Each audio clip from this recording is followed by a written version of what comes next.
जो next topic है stresses due to change of temperature, है ना। पहला प्रीवियस टॉपिक क्या देखे थे deformation due to axial load, है ना। अभी जो देख रहे हैं आपका stresses due to change of temperature. पहले क्या होता था, एक्सियल लोड की वजह से डिफॉर्मेशन होता था या स्ट्रेन होता था, है ना।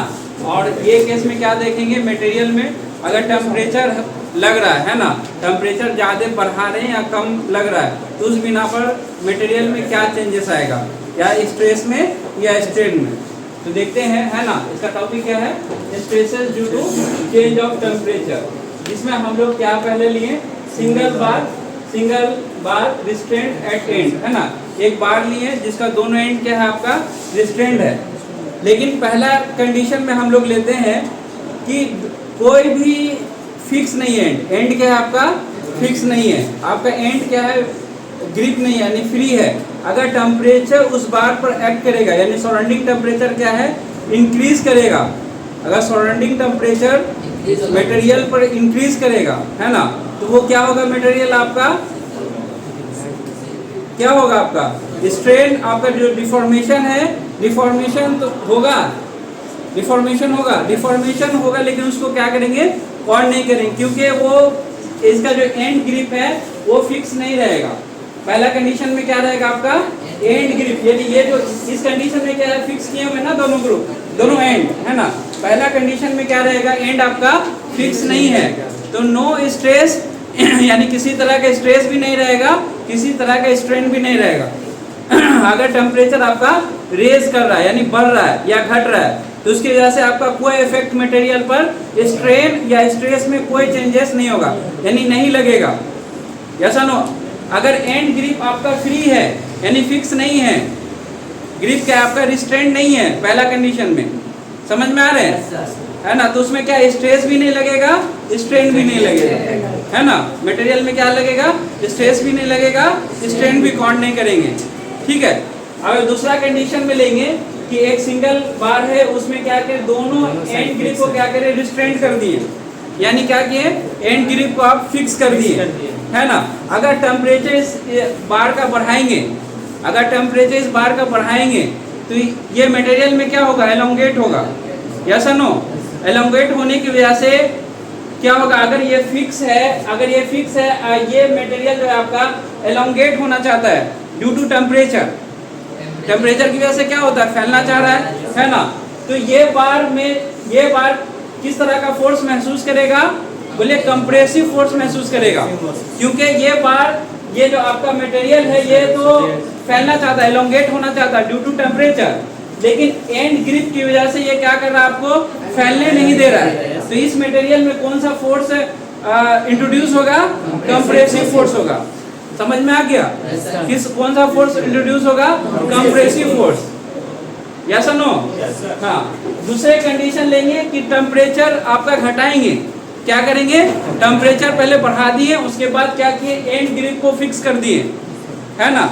जब ये टेम्परेचर कूल होगा, है ना, जब ठंडा होगा मटेरियल का टेम्परेचर, तो ये क्या होगा, आपका कॉन्ट्रैक्ट होना चाहेगा, क्या होगा, कॉन्ट्रैक्ट होना चाहेगा। इस कंडीशन में ये जो मटेरियल है इसमें कौन सा फोर्स इंट्रोड्यूस होगा, टेंसाइल फोर्स होगा, कौन सा फोर्स होगा, टेंसाइल फोर्स। ये क्या करेगा, ये एंड ग्रिप क्या करेगा, इसको सिकुड़ने नहीं देगा, कॉन्ट्रैक्ट होने नहीं देगा, जिसकी वजह से क्या होगा, आपका टेंशन फोर्स उसमें एक्ट करेगा। उस मटेरियल में कौन सा फोर्स एक्ट करेगा, टेंशन फोर्स एक्ट करेगा। लेकिन जब एंड कंडीशन फिक्स रहेगा, यानी रिस्ट्रेंट रहेगा, तभी स्ट्रेन या स्ट्रेस इंट्रोड्यूस होगा। अगर एंड ग्रिप फिक्स नहीं है मटेरियल का, अगर दोनों एंड ग्रिप आपका फिक्स नहीं है, अगर टेम्परेचर लग रहा है, सराउंडिंग का टेम्परेचर या हीट बढ़ा रहे हैं, तो क्या होगा, उसमें स्ट्रेस स्ट्रेन नहीं लगेगा, उसमें कोई भी फोर्स इंट्रोड्यूस नहीं होगा। लेकिन जैसे ही एंड ग्रिप फिक्स कर देंगे, टेम्परेचर बढ़ाएंगे, तो मटेरियल का क्या होगा, मटेरियल बढ़ना चाहेगा, लेकिन एंड ग्रिप की वजह से क्या करेगा, इसको रोक के रखेगा। तो ये मटेरियल में कौन सा फोर्स एक्ट करेगा, कंप्रेसिव फोर्स, समझ में आ रहा है कॉन्सेप्ट, है ना। अब वही कूल करेंगे, तो ये क्या होगा, कूल होने की वजह से क्या होगा, मटेरियल आपका सिकुड़ेगा, क्या करेगा, कॉन्ट्रैक्ट होगा, जिसकी वजह से क्या होगा, ये एंड ग्रिप की वजह से उस मटेरियल में टेंसाइल फोर्स एक्ट करेगा, क्या कौन सा फोर्स एक्ट करेगा? टेंसाइल फोर्स एक्ट करेगा। ठीक है, उसके बाद हम लोग देखेंगे कंपोजिट बार का, है ना, दो डिफरेंट मटेरियल का। ये क्या है? सिंगल मटेरियल है, या तो एल्युमिनियम का बना है, या स्टील का बना है, या कॉपर का बना है। ये एक सिंगल मटेरियल, ये सिंगल मटेरियल बना हुआ है। दूसरा कंडीशन में हम लोग देखेंगे कंपोजिट बार का। तो ठीक है, पहले हम लोग क्या करते हैं, इसमें हम लोग एलोंगेशन निकालेंगे कि कितना एलोंगेशन हुआ। कौन सा? जब बार आपका फ्री टू एक्सपेंड है, जब बार आपका फ्री टू एक्सपेंड यानी कोई भी रिस्ट्रेंट नहीं है। तो पहले मान लेते हैं इस बार का लेंथ कितना है, ओरिजिनल लेंथ ऑफ द बार क्या है आपका L है ना। राइज इन टेम्परेचर कितना हो जाएगा? T degree. कोई भी 20 डिग्री, 30 डिग्री, 40 डिग्री पर, आपका 80 डिग्री पर जितना भी हो आपका रेज हो रहा है, तो क्या होगा उसमें? एलोंगेट होगा मटेरियल। ठीक है, अल्फा क्या है? उस मटेरियल का कोएफिशिएंट ऑफ थर्मल है। क्या आपका? कोएफिशिएंट ऑफ थर्मल एक्सपेंशन, यानी कितना, हर मटेरियल का अलग अलग कोएफिशिएंट ऑफ थर्मल एक्सपेंशन होता है। जैसे स्टील का कितना होता है? बोलिए 12 × 10⁻⁻6 डिग्री पर सेंटीग्रेड होता है, ऐसा नो। और कंक्रीट का भी सेम होता है, जिसकी वजह से एक्सपेंशन बताए थे ना, दोनों के एक साथ होता है। तो वही मटेरियल का क्या है आपका? कोएफिशिएंट ऑफ थर्मल एक्सपेंशन है। क्या आपका? Alpha, coefficient of thermal expansion. यहाँ क्या लिखे? Length of the bar L1 after T degree rise in temperature if the bar is free to expand. अगर बार फ्री टू एक्सपेंड है और temperature raise कर रहे हैं तो कितना एलोंगेट होगा? बोलिए ओरिजिनल लेंथ और जितना एलोंगेट होगा L अल्फा T, है ना। L क्या है आपका? ओरिजिनल लेंथ है। अल्फा क्या? इंक्रीज इन लेंथ है। L1 क्या आपका? इंक्रीज इन लेंथ है। L क्या है आपका? ओरिजिनल लेंथ है। कितना इंक्रीज हो रहा है due to temperature rise? L alpha T। कितना इंक्रीज हो रहा है? L alpha T। समझ में आ रहा ना? टेम्परेचर रेज होने की वजह से कितना एलोंगेट हो रहा है? L alpha T। ठीक है, तो टोटल एलोंगेशन कितना हो जाएगा? L plus L alpha T। Correct है। उसके बाद हम लोग देखेंगे इंक्रीज इन लेंथ कितना हो जाएगा, कितना इंक्रीज हो जाएगा। तो L minus L1 minus L कर देंगे, है ना। तो L1 कितना है आपका? L plus L alpha T, और L क्या है आपका? यहाँ माइनस L। तो L कैंसिल हो जाएगा कि नहीं? ये और ये L कैंसिल हो जाएगा। तो कितना इंक्रीज एलोंगेट हुआ, यानी उस बार में कितना एलोंगेट हुआ बार, कितना डिफ्लेक्शन हुआ, तो कितना हुआ आपका? L alpha T, L alpha T। ठीक है, अब हमें निकालना है, क्योंकि हमें उस बार में, क्योंकि दोनों बार का हम रिस्ट्रेंट करेंगे आप, तो क्या है कि उसमें इंट्रोड्यूस होगा स्ट्रेस, और क्या इंट्रोड्यूस होगा? कंप्रेसिव फोर्स या टेंसाइल फोर्स। तो हमें वो निकालना पड़ेगा। तो उससे पहले हम लोग क्या निकालेंगे? स्ट्रेन निकालेंगे। क्या निकालेंगे? स्ट्रेन। चेंज इन लेंथ मालूम हो गया कितना है आपका? एलोंगेट कितना है? L alpha T। इतना एलोंगेट हुआ जब बार आपका एंड ग्रिप में नहीं है, यानी फिक्स नहीं है, तो कितना एलोंगेट हुआ? L alpha T। अब क्या किए? बार को हम लोग एंड ग्रिप को फिक्स कर दिए। एंड ग्रिप क्या हुआ आपका? फिक्स है, ग्रिप है। ठीक है, तो अब क्या हो जाएगा? स्ट्रेन क्या हो जाएगा? बोलिए strain is equal to epsilon, क्या हो जाएगा? चेंज इन लेंथ, है ना, change in length by original length. Change in length कितना है? बोलिए due to temperature rise. Change in length कितना हो जाएगा? ये हो जाएगा ना, इंक्रीज इन लेंथ कितना हो जाएगा?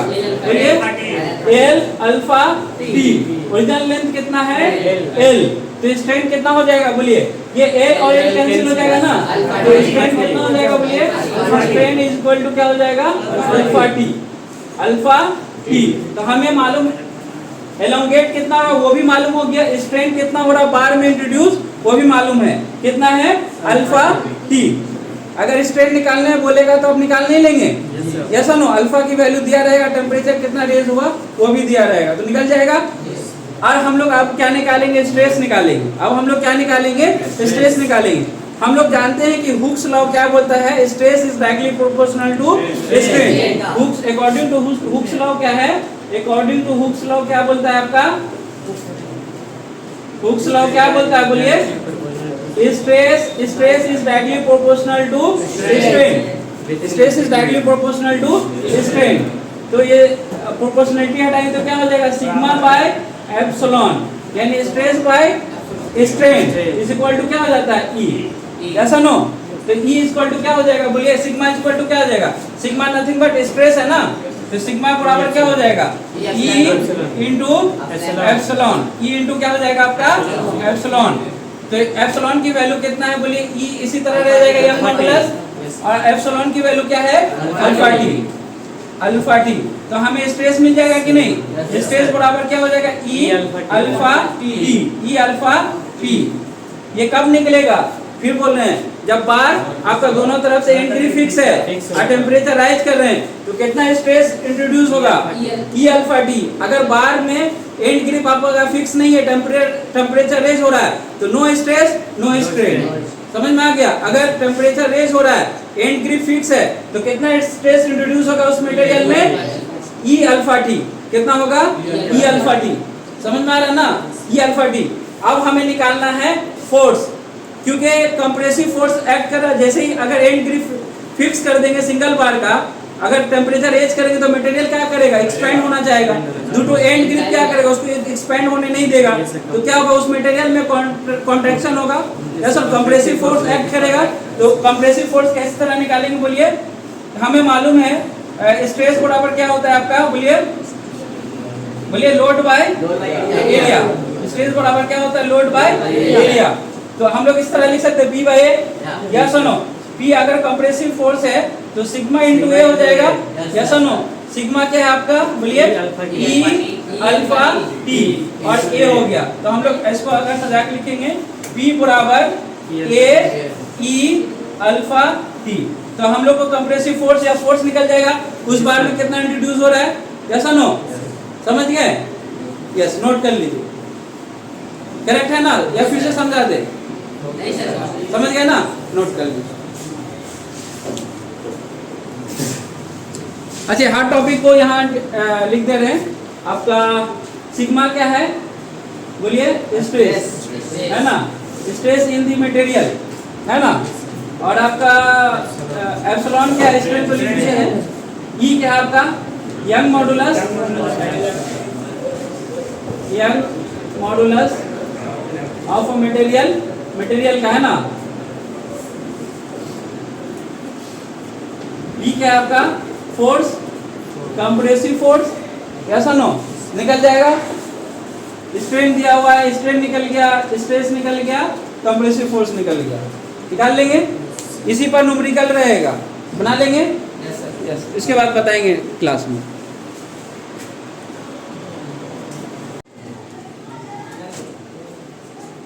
पहला केस में हम लोग क्या देखे थे, सिंगल बार, यानी एक ही तरह के मटेरियल से, एक ही मटेरियल से बना हुआ बार था जिसमें आपका टेम्परेचर रेज हो रहा था, तो उसमें स्ट्रेन भी लग रहा था, आपका स्ट्रेस भी लग रहा था, है ना, क्योंकि दोनों एंड ग्रिप क्या था आपका फिक्स था, एंड ग्रिप क्या था आपका फिक्स था, तो उसमें क्या है स्ट्रेस भी रिड्यूस हो रहा था, स्ट्रेन भी लग रहा था।